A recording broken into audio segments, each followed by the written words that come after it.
श्री गणेशाय नमः। श्री शिवाय नमस्तोभ्यम। आज हम कैलाश संहिता, जो कि छठी संहिता है शिव पुराण में, कल हमने जो पिछली वीडियो थी उसमें उमा संहिता का श्रवण किया था। उसमें माँ दुर्गा के रूपों का वर्णन किया था और नवरात्रि व्रत तथा माँ अम्बा के जो भी व्रत हैं, जो भी जिस मास में आते हैं, उन सभी का हमने वर्णन किया था। आपको अगर वो सुनना हो तो हमारी उमा संहिता की जो वीडियो है उसमें सुन सकते हैं। आप सभी से विनम्र निवेदन है कि आप चैनल को लाइक, सब्सक्राइब और कमेंट्स में हर हर महादेव अवश्य लिखें। भगवान शंकर आप पर कृपा अवश्य करेंगे। आज की कथा कैलाश संहिता, शिव पुराण में यह छठी संहिता है। कथा इस प्रकार है। ऋषियों का सूत जी से तथा वामदेव जी का स्कंद से प्रश्न, प्रणवार्थ निरूपण के लिए अनुरोध। अब आगे। नमे शिवाय सांभ्याय सैगणाय ससूनवे प्रधान पुरुषेशाय सर्गस्थित त्यंत हेतवे। अर्थात हिंदी में अर्थ इस प्रकार है। जो प्रधान प्रकृति और पुरुष के नियंता तथा सृष्टि, पालन और संहार के कारण है, उन पार्वती सहित शिव को उनके पार्षदों और पुत्रों के साथ प्रणाम है। ऋषि बोले, सूत जी, हमने अनेक आख्यानों से युक्त परम मनोहर उमा संहिता सुनी। अब आप शिव तत्व का ज्ञान बढ़ाने वाली कैलाश संहिता का वर्णन कीजिए।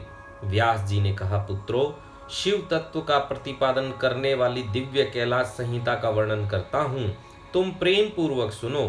तुम्हारे प्रति स्नेह होने के कारण ही मैं तुम्हें यह प्रसंग सुना रहा हूँ। इतना कहकर व्यास जी ने काशी में मुनियों के तथा सूत जी के संवाद, व्यास मुनि संवाद, शिव पार्वती संवाद, शिव जी के द्वारा पार्वती के प्रति संन्यास पद्धति, संन्यासाचार, संन्यास मंडल, संन्यास पद्धति, न्यास, वर्ण पूजन, प्रणवार्थ पद्धति आदि प्रसंगों का वर्णन करके पुनः ऋषिगण तथा सूत जी के मिलन एवं संवाद की अवतारणा करते हुए सूत जी के प्रति ऋषियों के प्रश्न का यौन वर्णन किया। ऋषि बोले, महाभाग सूत जी, आप हमारे श्रेष्ठ गुरु हैं, अतः यदि आपका हम पर अनुग्रह हो तो हम आपसे एक प्रश्न पूछते हैं। श्रद्धालु शिष्यों पर आप जैसे गुरुजन सदा स्नेह रखते हैं, इस बात को आपने इस समय हमें प्रत्यक्ष दिखा दिया। पुनः विरजा होम के समय पहले आपने जो वामदेव का मत सूचित किया था उसे हमने विस्तार पूर्वक नहीं सुना। अब हम बड़े आदर और श्रद्धा के साथ उसे सुनना चाहते हैं। कृपा सिंधो, आप प्रसन्नता पूर्वक उसका वर्णन करें। ऋषियों की यह बात सुनकर सूत के शरीर में रोमांच हो गया आया।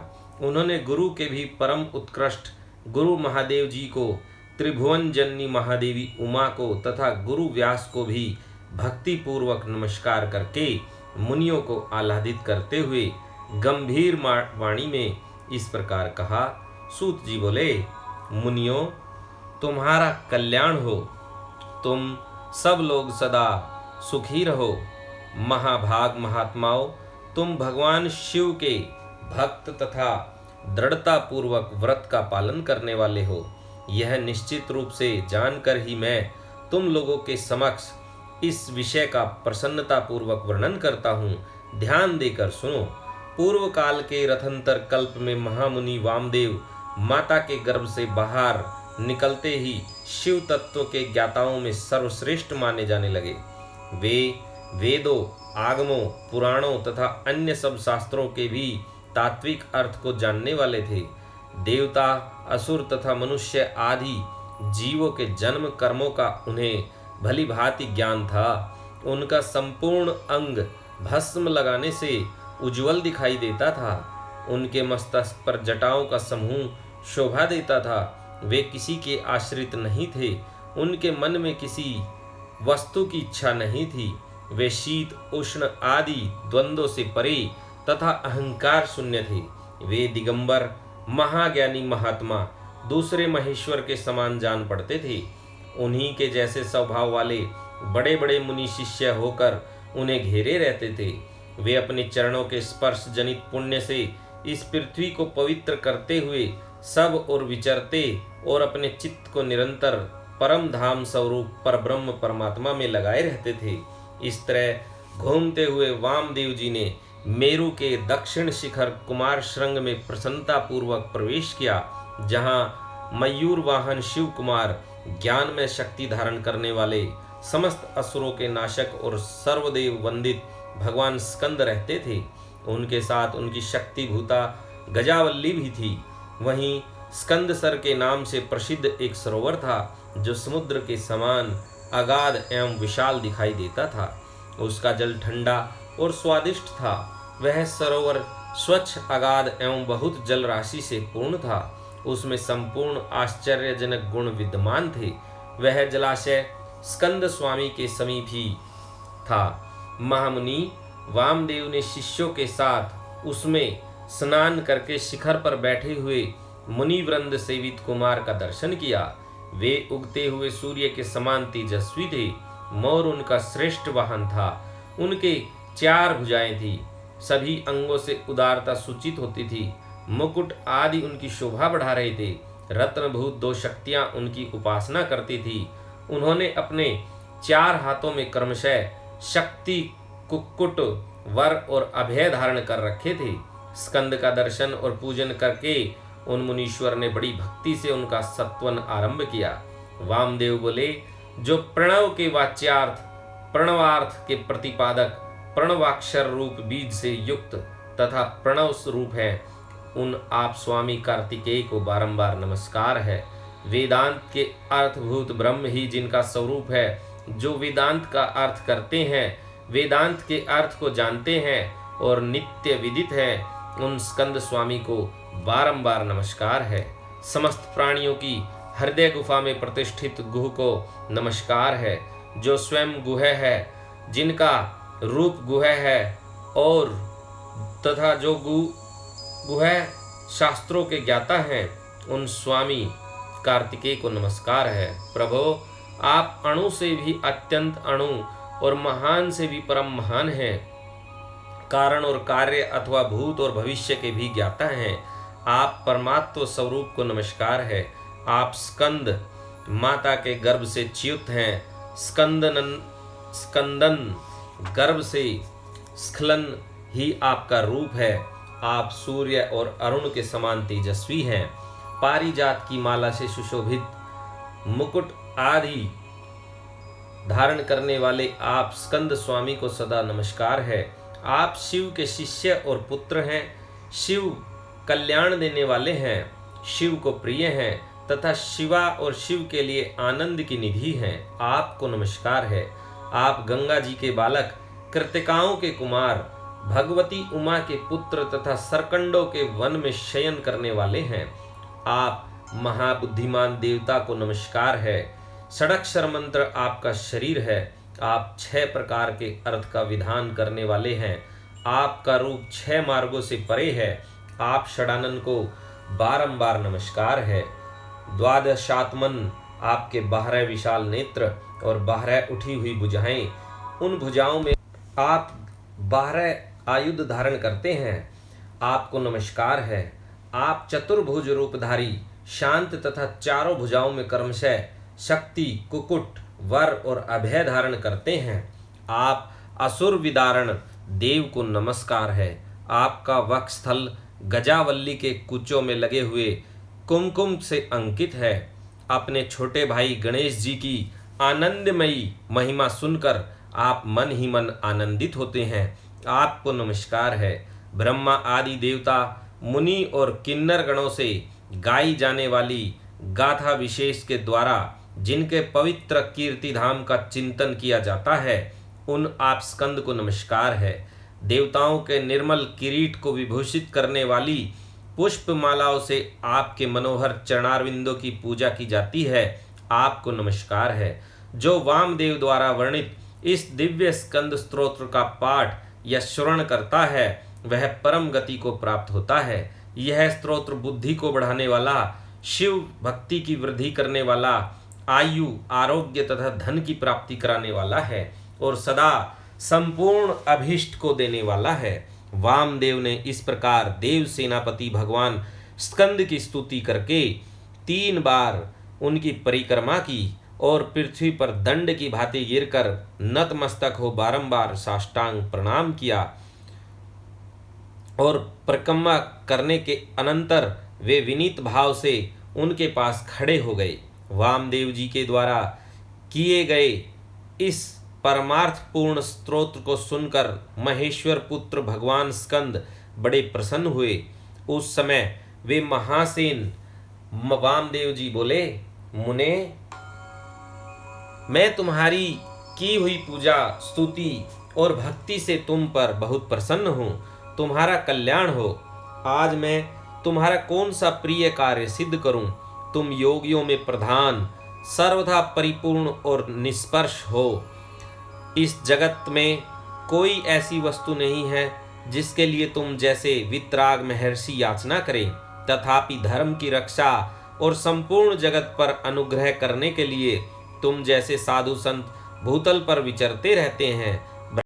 ब्राह्मण, यदि इस समय मुझसे कुछ सुनना हो तो कहो, मैं लोक पर अनुग्रह करने के लिए उस विषय का वर्णन करूंगा। स्कंद की यह बात सुनकर महामुनि वामदेव ने विनयावनत हो मेघ के समान गंभीर वाणी में कहा। वामदेव बोले, भगवान आप परमेश्वर हैं, अलौकिक और लौकिक सब प्रकार की विभूतियों के दाता हैं, सर्वज्ञ, सर्वकर्ता, संपूर्ण शक्तियों को धारण करने वाले और सबके स्वामी हैं। हम साधारण जीव हैं। आप परमेश्वर के समीप बोलने की शक्ति या बात करने की योग्यता हम में नहीं है। तथापि यह आपका अनुग्रह है कि आप मुझसे बात करते हैं। महाप्राज्ञ, मैं कृतार्थ हूँ। कण मात्र विज्ञान से प्रेरित हो आपके समक्ष अपना प्रश्न रख रहा हूँ। मेरे इस अपराध को आप क्षमा करेंगे। प्रणव सबसे उत्तम मंत्र है। वह साक्षात परमेश्वर का वाचक है। पशुओं, जीवों के पाश बंधन को छुड़ाने वाले भगवान पशुपति ही उसके वाच्यार्थ हैं। ओमितिदम सर्वम, ओंकार ही यह प्रत्यक्ष दिखने वाला समस्त जगत है। यह सनातन श्रुति का कथन है। ओमिति ब्रह्म, अर्थात ओम यह ब्रह्म है तथा सर्वम होतद ब्रह्म, यह सब का सब ब्रह्म ही है, इत्यादि बातें भी श्रुतियों द्वारा कही गई है। इस प्रकार मैंने समष्टि तथा व्यष्टि भाव से प्रणवार्थ का श्रवण किया है। तात्पर्य यह है कि समष्टि और व्यष्टि सभी पदार्थ प्रणव के ही अर्थ हैं। प्रणव के द्वारा सबका प्रतिपादन होता है। यह बात मैंने सुन रखी है। महासेन, मुझे कभी आप जैसा गुरु नहीं मिला है, अतः कृपा करके आप प्रणव के अर्थ का प्रतिपादन कीजिए। उपदेश की विधि से तथा सदाचार परंपरा को ध्यान में रखकर आप हमें प्रणवार्थ का उपदेश दें। मुनि के इस प्रकार पूछने पर स्कंद ने प्रणव स्वरूप 38 श्रेष्ठ कलाओं द्वारा लक्षित तथा सदा पार्श्व भाग में उमा को साथ रखने वाले और मुनीश्वरों से घिरे हुए भगवान सदाशिव को प्रणाम करके उस श्रेय का वर्णन आरंभ किया जिसे श्रुतियों ने भी छिपा रखा है। यह अध्याय यहाँ पर समाप्त हुआ। अगला अध्याय प्रणव के वाच्यार्थ रूप सदाशिव के स्वरूप का ध्यान, वर्णाश्रम धर्म के पालन का महत्व, ज्ञानमयी पूजा, संन्यास के पूर्वांगभूत नांदी श्राद्ध एवं ब्रह्म यज्ञ आदि का वर्णन। श्री स्कंद ने कहा, महाभाग मुनीश्वर वामदेव, तुम्हें साधुवाद है क्योंकि तुम भगवान शिव के अनंत भक्त हो और शिव तत्व के ज्ञाताओं में सबसे श्रेष्ठ हो। तीनों लोकों में कहीं कोई ऐसी वस्तु नहीं है जो तुम्हें ज्ञात न हो, तथापि तुम लोक पर अनुग्रह करने वाले हो। इसलिए तुम्हारे समक्ष इस विषय का वर्णन करूंगा। इस लोक में जितने जीव हैं वे सब नाना प्रकार के शास्त्रों से मोहित है।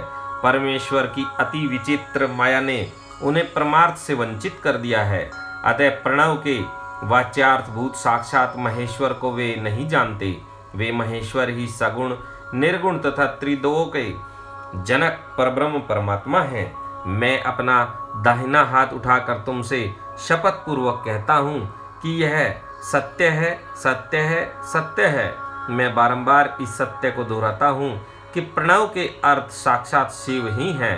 श्रुतियों, स्मृति, शास्त्रों, पुराणों तथा आगमों में प्रधानतः उन्हीं को प्रणव का वाच्यार्थ बताया गया है।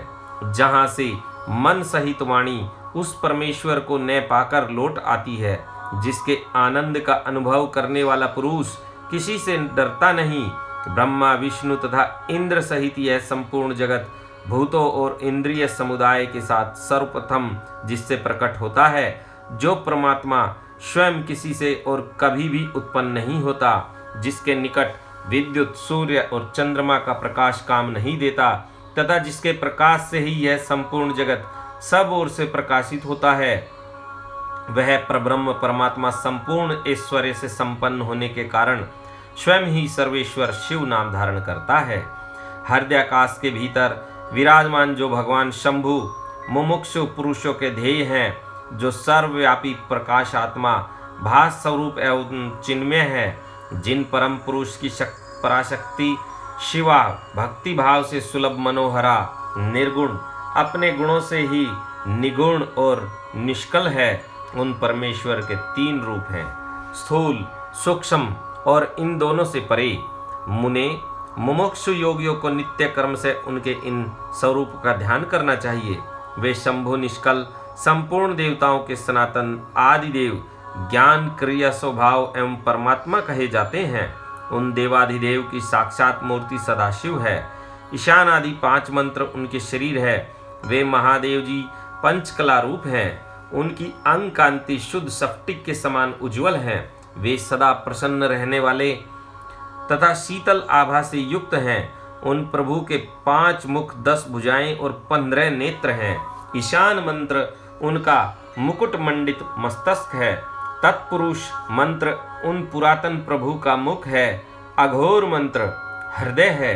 वामदेव मंत्र गुहा प्रदेश है तथा सधोजात मंत्र उनके पैर हैं। इस प्रकार वे पंच मंत्र रूप हैं। वे ही साक्षात्कार, साकार और निराकार परमात्मा हैं।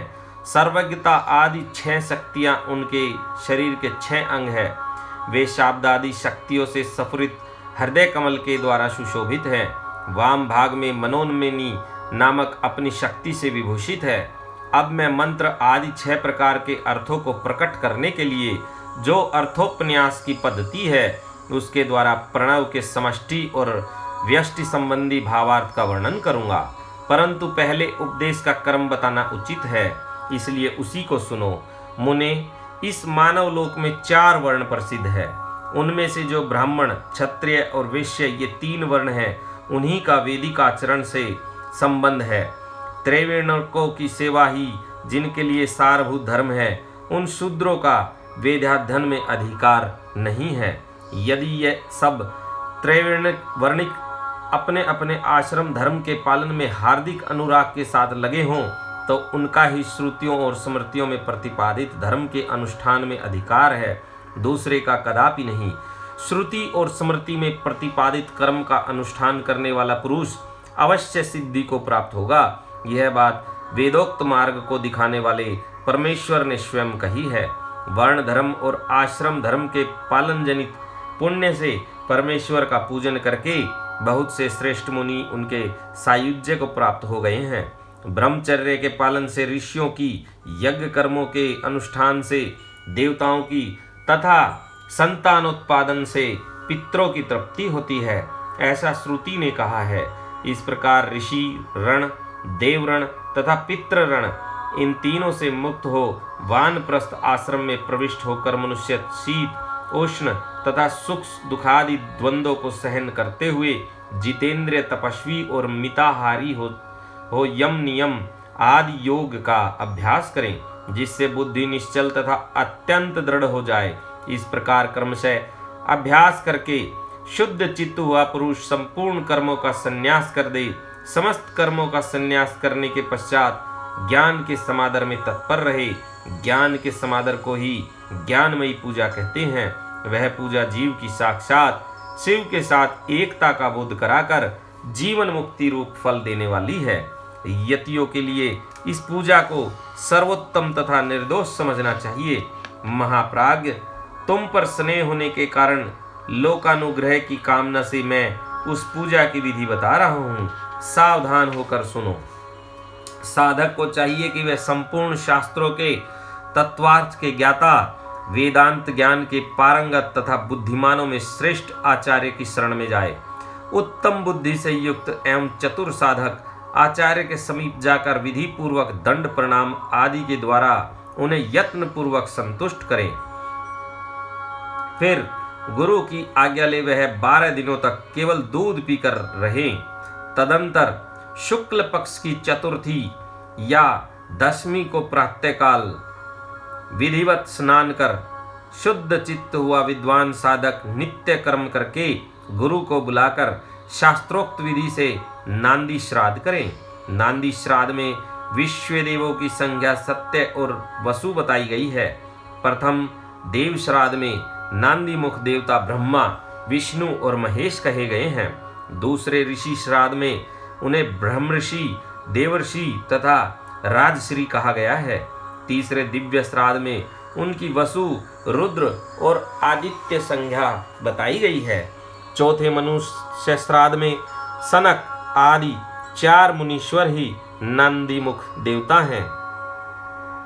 पांचवें भूत श्राद्ध में 5 महाभूत, नेत्र आदि 11 इंद्रिय समूह तथा जरायुज आदि चतुर्विद प्राणी समुदाय नांदीमुख माने गए हैं। छठे पितृ श्राद्ध में पिता, पितामह और प्रपितामह ये 3 नांदीमुख देवता हैं। सातवें मातृ श्राद्ध में माता, पितामही और प्रतिपितामही इन तीनों को नांदीमुख देवता बताया गया है। तथा 8वें आत्म श्राद्ध में आत्मा, पिता, पितामह और प्रपितामह ये 4 नांदीमुख देवता कहे गए हैं। माता महात्मक श्राद्ध में मातामह, प्रमातामह और वृद्ध प्रमातामह ये 3 नांदीमुख देवता सपत्नीक बताए गए हैं। प्रत्येक श्राद्ध में 2-2 ब्राह्मण करके जितने ब्राह्मण आवश्यक हों उनको आमंत्रित करें और स्वयं यत्न पूर्वक आचमन करके पवित्र हो ब्राह्मणों के पैर धोएं।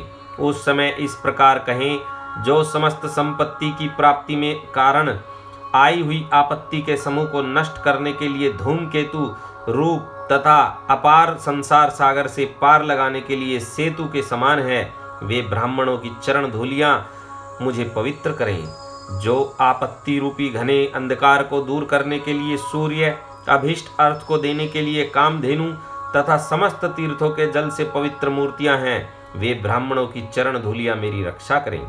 ऐसा कहकर पृथ्वी पर दंड की भांति सड़कर साष्टांग प्रणाम करें। तत्पश्चात पूर्वाभिमुख बैठकर भगवान शंकर के युगल चरणारविंदों का चिंतन करते हुए दृढ़ता पूर्वक आसन ग्रहण करें। हाथ में पवित्री ले शुद्ध हो नूतन यज्ञोपवीत धारण कर 3 बार प्राणायाम करें। तदंतर तिथि आदि का स्मरण करके इस तरह संकल्प करें, मेरे संन्यास का अंगभूत जो पहले विश्व देव का पूजन, फिर देवाधि अष्टविधि श्राद्ध तथा अंत में मातामह श्राद्ध है, उसे आप लोगों की आज्ञा लेकर मैं पार्वण की विधि से संपन्न करूंगा। ऐसा संकल्प करके आसन के लिए दक्षिण दिशा से आरंभ करके उत्तरोत्तर कुशों का त्याग करें। तत्पश्चात आचमन करके खड़ा हो वर्ण कर्म का आरंभ करें। अपने हाथ में पवित्री धारण करके 2 ब्राह्मणों के हाथों का स्पर्श करते हुए इस प्रकार कहें, विश्वदेवार्थ भवंतो वर्णे भव्यदराम नांदी श्राद्धे शरणय प्रसादनीय। अर्थात हम विश्वदेव श्राद्ध के लिए आप दोनों का वर्ण करते हैं। आप दोनों नांदी श्राद्ध में अपना समय देने की कृपा करें। इतना सभी श्राद्धों के ब्राह्मणों के लिए कहे। सर्वत्र ब्राह्मण वर्ण की विधि का यही क्रम है। इस प्रकार वर्ण का कार्य पूरा करके 10 मंडलों का निर्माण करें।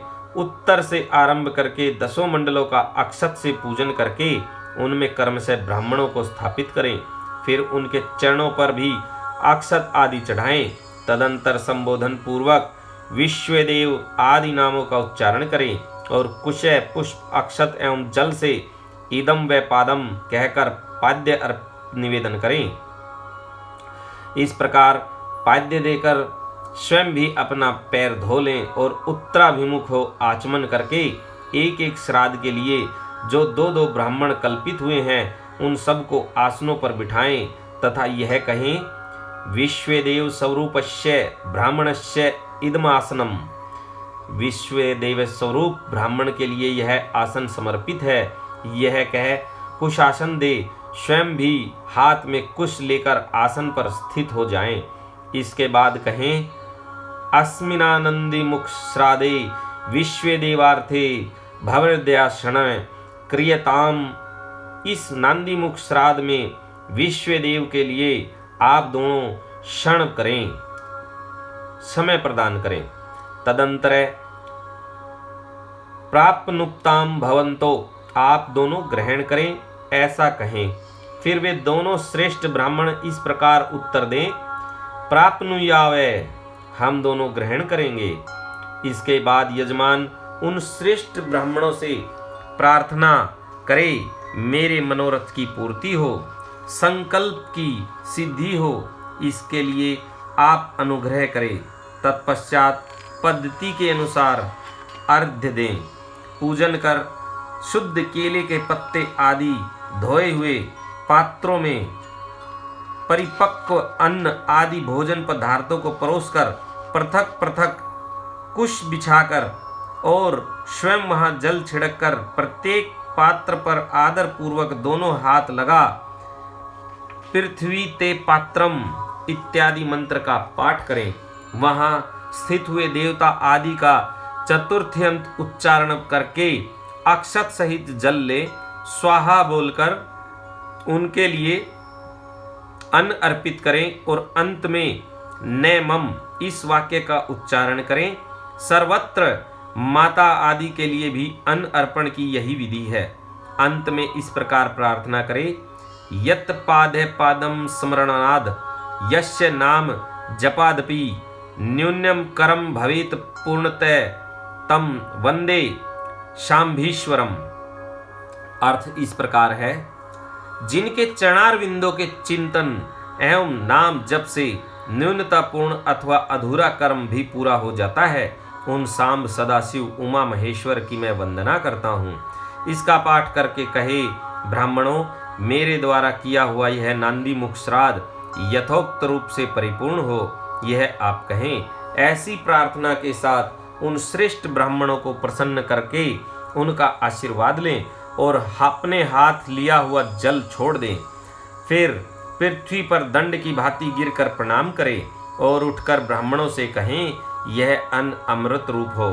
फिर उदार चित्ता साधक हाथ जोड़ अत्यंत प्रसन्नता पूर्वक प्रार्थना करें। श्री रुद्र सूक्त का चमकाध्याय सहित पाठ करें। पुरुष सूक्त की भी विधिवत आवृत्ति करें। मन में भगवान सदाशिव का ध्यान करते हुए ईशानः सर्वविधानाम इत्यादि 5 मंत्रों का जप करें। जब ब्राह्मण लोग भोजन कर चुके तब रुद्र सूक्त का पाठ समाप्त कर क्षमा प्रार्थना पूर्वक उन ब्राह्मणों को पुनः अमृतापिधानमसि स्वाहा यह मंत्र पढ़कर उत्तरापोषण के लिए जल दें। तदंतर हाथ पैर धो आचमन करके पिंडदान के स्थान पर जाएं।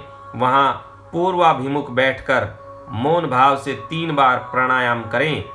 इसके बाद में नांदी मुख श्राद्ध का अंगभूत पिंडदान करूंगा, ऐसा संकल्प करके दक्षिण से लेकर उत्तर की ओर 9 रेखाएं खींचे और उन रेखाओं पर क्रम से 12-12 पूर्वार्घ कुश बिछाएं।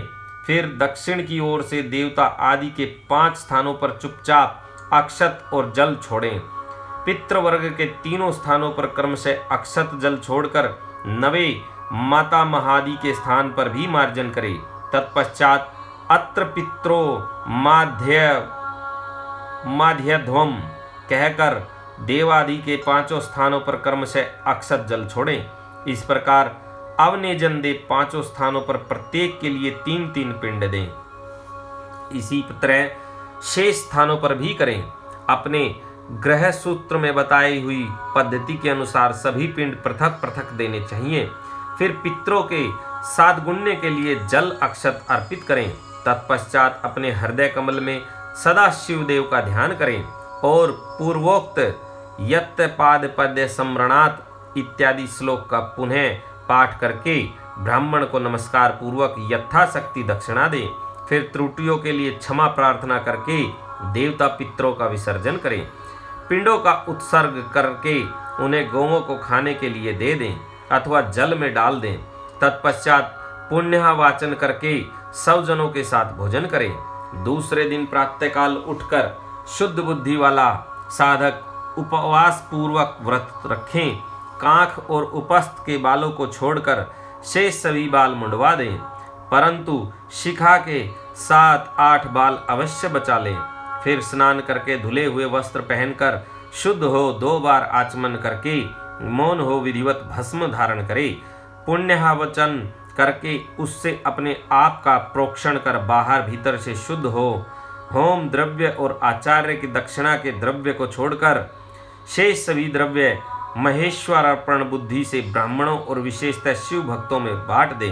तदंतर गुरु रूपधारी शिव के लिए वस्त्र आदि की दक्षिणा दें। पृथ्वी पर दंडवत प्रणाम करके डोरा, कोपिन, वस्त्र तथा दंड आदि जो धोकर पवित्र किए गए हों धारण करे। तदंतर होम द्रव्य और समिधा आदि लेकर समुद्र या नदी के तट पर, पर्वत पर, शिवालय में, वन में अथवा गौशाला में किसी उत्तम स्थान का विचार करके वहां बैठ जाए और आचमन करके पहले मानसिक जप करें। फिर ओम नमो ब्रह्मणे इस मंत्र का 3 बार जप करके अग्नि मिले पुरोहितम इस मंत्र का पाठ करें। इसके बाद अथ महाव्रतम अग्निर्वे देवानाम एतस्य समानायाम ओम ईशे त्वोर्जे त्वावायवस्थे अग्ने आयाहि वित्तीये तथा शम नो देवी रभिष्टिये इत्यादि का पाठ करें।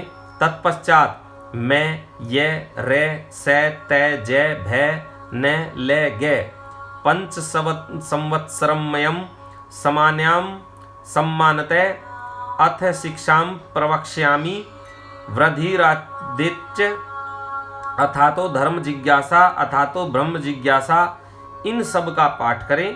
तदंतर यथासंभव वेद पुराण आदि का स्वाध्याय करें। इसके बाद ओम ब्रह्मणे नमः, ओम इंद्राय नमः, ओम सूर्याय नमः, ओम सोमाय नमः, ओम प्रजापते नमः, ओम आत्मने नमः, ओम अंतरात्मने नमः, ओम ज्ञानात्मने नमः, ओम परमात्मने नमः इत्यादि रूप से ब्रह्मा आदि शब्दों के आदि में ओम और अंत में नमः लगाकर उनके चतुर्थ्यंत रूप का जप करें। इसके बाद 3 मुट्ठी सत्तू लेकर प्रणव के उच्चारण पूर्वक 3 बार खाए और प्रणव से ही 2 बार आचमन करके नाभि का स्पर्श करें। उस समय आगे बताए जाने वाले शब्दों के आदि में प्रणव और अंत में नमः स्वाहा जोड़कर उनका उच्चारण करें। यथा ओम आत्मने नमः स्वाहा, ओम अंतरात्मने नमः स्वाहा, ओम ज्ञानात्मने नमः स्वाहा, ओम परमात्मने नमः स्वाहा, ओम प्रजापतये नमः स्वाहा इति तदंतर पृथक पृथक प्रणव मंत्रों से ही दूध दही मिले हुए घी को अथवा केवल जल को 3 बार चाटकर पुनः 2 बार आचमन करें। इसके बाद मन को स्थिर करके सुस्थिर आसन पर पूर्वाभिमुख बैठकर शास्त्रोक्त विधि से 3 बार प्राणायाम करें। यह अध्याय यहाँ पर समाप्त हुआ। इससे अगले अध्याय की कथा हम आपको अपने अगले वीडियो में सुनाएंगे।